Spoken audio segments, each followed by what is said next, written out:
আজকে হচ্ছে রবিবার, বিকাল 5:30 বাজে। সকাল থেকে ভিডিও অন করা বা ক্যামেরা অন করার সময় পাইনি। টুকটাক কাজকর্ম থাকে তো, রবিবার মানে দুজনেই বাড়িতে। আর এখন যেহেতু বাবুর স্কুল নেই, তবে শরীরটা কয়েকটা দিন ধরে খারাপ, তারপরে চশমাটাও ভেঙে গেছে, এইসব নিয়ে একটুখানি সকাল সন্ধ্যে সবসময় ক্যামেরা অন করার সময় পাচ্ছি না। তাই বাবুকে নিয়ে যাচ্ছি সামনে একটু বাজার দিকে। ওর চশমাটা 2-3বার গিয়েছিল ওর বাবার সঙ্গে। একবার ডাক্তার দেখিয়ে এসেছিলো চশমাটাকে, যে চেঞ্জ করবো, তাহলে আবার ডাক্তারটা দেখিয়ে আনি। তারপরে এইভাবে 2-3বার যাওয়া হলো, আর একবার যাচ্ছি ওকে নিয়ে। ওই সামনেটা চশমার দোকানটা সেদিন খোলা ছিল না, একদিন গিয়েছিল, তা আজকে আবার যাবো। চট করে ওটা চেঞ্জ করে নিয়ে এসে তারপর আবার সন্ধে দেবো। এসে সন্ধেবেলায় খাবার টাবার বানাবো। সন্ধে খাবার বলতে রাত্রে খাবারটা, মানে রাত্রে আটাটা মেখে রাখি। যেদিন ভাত হয় সেদিন ভাতের জন্য সব রেডি করে রেখে দিই, ওই 9টার সময় চাপাই। আবার আটাটাও মেখে রেখে দিই সন্ধেবেলায় সন্ধে দিয়ে। বাড়ি চলে এসেছি বাজার থেকে, দিয়ে এসে আগে সন্ধেটা জেলে দিয়েছি। সন্ধে দেওয়ার পরই আমি মোটামুটি 7টা বাজছে, এই ঘড়িটা 7টা মানে 7টা বাজে 10। আমাদের এখানে তো একটুখানি ওই 7টা পৌনে 7টার মধ্যেই সন্ধেটা হয়। আমার বাবার বাড়িতে ওইদিকে আবার জানো তো 6:30টার মধ্যে। পূর্ব দিক তো, মানে পূর্ব বর্ধমান, ওইদিকে সূর্যটা আগে ডুবে যায়, পশ্চিমে আমাদের এদিকে। তার জন্য আমাদের এদিকে সূর্যটা একটু দেখেছি দেরিতে। মা যখন ফোনে, আমি মাঝে মাঝে ফোন করি, এদিকটা দিনের আলো রয়েছে, বিকাল রয়েছে বলে মাকে যখন ফোন করি, মা তখন বললো আমি সন্ধে আছি, মন্দিরে আছি, হরিনাম করছি, তারপরে করছি। আমি যে হ্যাঁ গো মা, তুমি কখন, এখন সন্ধে হয়ে গেছে, আমাদের এখানে কত লাইট। তখন বলবে না রে, তোদের ওদিকে সন্ধ্যেটা একটু দেরি হয় তো, আমাদের দিকে তাড়াতাড়ি সন্ধ্যেটা হয়ে যায়। আর মায়েদের যেহেতু অনেক কিছু আছে, মন্দির যেহেতু, তো বুঝতেই পারছো, গোপালের মন্দির, নারায়ণের মন্দির, গোপালকে শয়ন দেওয়া, সেবা দেওয়া, অনেক কিছু কাজ থাকে বলে মায়ের মোটামুটি 1-1.5 ঘন্টা সন্ধেবেলাতেই লেগে যায়। তার জন্য একটু তাড়াতাড়ি সন্ধে ঘরে ঢুকে পড়ে মন্দিরেতে।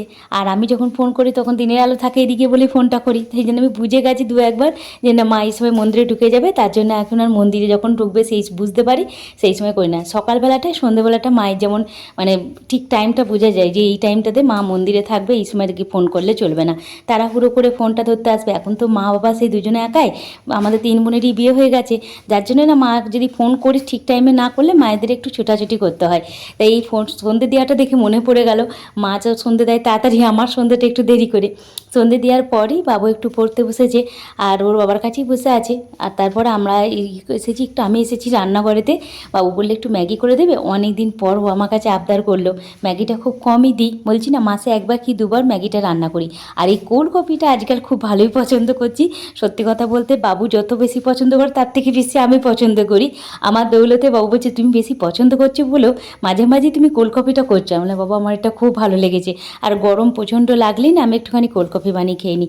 দুধটা খুব গরম করেছিলাম, ভুলে গিয়েছিলাম যে কোল্ড কফি বানাবো। দুধটা নষ্ট হয়ে যাবে বলে একটুখানি গরম করেছিলাম বিকেলবেলাতেই। সেটা মানে ওখান থেকে ঘুরে আসার পরেই গরম করার জন্য বলে একটুখানি গরম বেশি ছিল, তা 2-3 কুচি বরফ দিয়ে দিলাম। দিয়ে একটুখানি কফি পাউডারটা আমার আগে থেকেই একটুখানি চিনি কফি দিয়ে গরম জল দিয়ে ব্লেন্ড করে রেখে দিয়েছিলাম কৌটোর মধ্যে, 2টো কৌটোর মধ্যে একটু একটু করে। আগের একদিন কফি বানিয়েছিলাম তখনই, দিয়ে সেইটা দিয়ে দুধ দিয়ে বরফ দিয়ে ভালো করে ব্লেন্ড করে নিলাম, ব্যাস হয়ে গেল। আর ওদিকে একটু ম্যাগি, 1 প্যাকেট, 2টো ম্যাগি দিয়েছি, কিন্তু 1টা প্যাকেট মশলা দিয়েছি, মশলাটা একটু কম দিই। অন্যদিন সবজি টবজি দিয়ে করি, কিন্তু আজকে আর অত ভালো লাগলো না। বাইরে থেকে এলাম, এসি একে হাত মুখ ধুয়ে জামা কাপড় ছেড়ে সন্ধে দিলাম। তারপরে আবার এসি ওটা সন্ধ্যের সময় একটুখানি খাওয়াটা আমাদের, ওই সন্ধে দেওয়া হয় সঙ্গে সঙ্গে আমাদের একটা সন্ধ্যের টিফিন হয়, হয়তো চিড়ে ভাজা কিংবা মাখানা ভাজা, কিংবা হয়তো একটু ম্যাগি, কিংবা হয়তো বাবুর জন্য একটু পাস্তা করে দিলাম, বা কিছু না কিছু একটা সন্ধ্যের টিফিন বানাই। কারণ ওর খাওয়া হয়, ওর বাবা একটুখানি চা মুড়ি খায়, বাবু যেহেতু চা খায় না। আর এখন এই গরমকালে চাটা ওর বাবাও খেতে চাইছে না সন্ধ্যাবেলাতে, প্রচণ্ড গরম লাগছে তো। তার জন্য আমি ভাবলাম তাহলে একটুখানি কোল্ড কফি বানাই। আর ওর বাবাও দেখছি খুব পছন্দ করছে, চিনির বদলে মিছরিটা দিই। যে তবে যেদিন ব্লেন্ড করি তখন চিনি না দিয়ে না, ব্লেন্ড না করলে না সে ফ্ল্যাপি টাইপের হবে না, তার জন্য একটু চিনি দিয়ে তো ব্লেন্ড করতেই হয়। সে যাই হোক, একটু আধটু তো মাঝে মাঝে চলেই। সকালে তো চিনি ছাড়া চাটা খাওয়া হয়, চা তো আমি খাই না, ওর বাবা একটু আধটু খায়।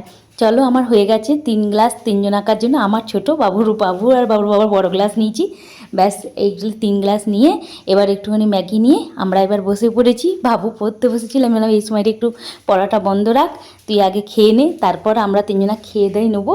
তারপর তো ওর বাবু আরও পড়তে বসবে, পড়া করবে। আর আমার বুঝতেই পারছো সংসারে কাজকর্ম থাকে। তবে এই সন্ধ্যেবেলাটা মোটামুটি 1 ঘন্টা আমি একটু রেস্ট নিই বলতে এই তোমাদের কমেন্টের রিপ্লাই দিই, হয়তো একটুখানি ভিডিও দেখলাম, কখন আবার এডিট করলাম। তবে বেশিরভাগ সময় বাবুর কাছে বাবু যখন পড়ে তখন ফোনটা আর হাত দিই না, ওর কাছে বসে থাকি। ও পড়লো কোনটা না করলে এইসবই দেখি। চলো তাহলে খাওয়া দাওয়াটা এবার করে নিই। সন্ধেবেলায় হালকা একটা টিফিন, আসলে আমাদের আজকে তাড়াতাড়ি ভাত খাওয়া হয়ে গিয়েছিলো। তার জন্য একটু সন্ধ্যেবেলাতে ম্যাগি ট্যাগি হলো আর তিনজনাকে অল্প অল্প করে ভাগ করে নিয়ে নিয়েছি। সেই বাবু দেখে বলছে, আমি বলছি বাবু বেশি যেটা আছে সেটা তোমার। তখন বলছে বেশি কোনটায় আছে, মানে তিনটি অল্প অল্প করে নিয়েছি, তবে বাবুটাকে একটু বেশি দিয়েছি। তাহলে আজকে ভিডিওটা এখানে শেষ করছি। Bye bye, tata.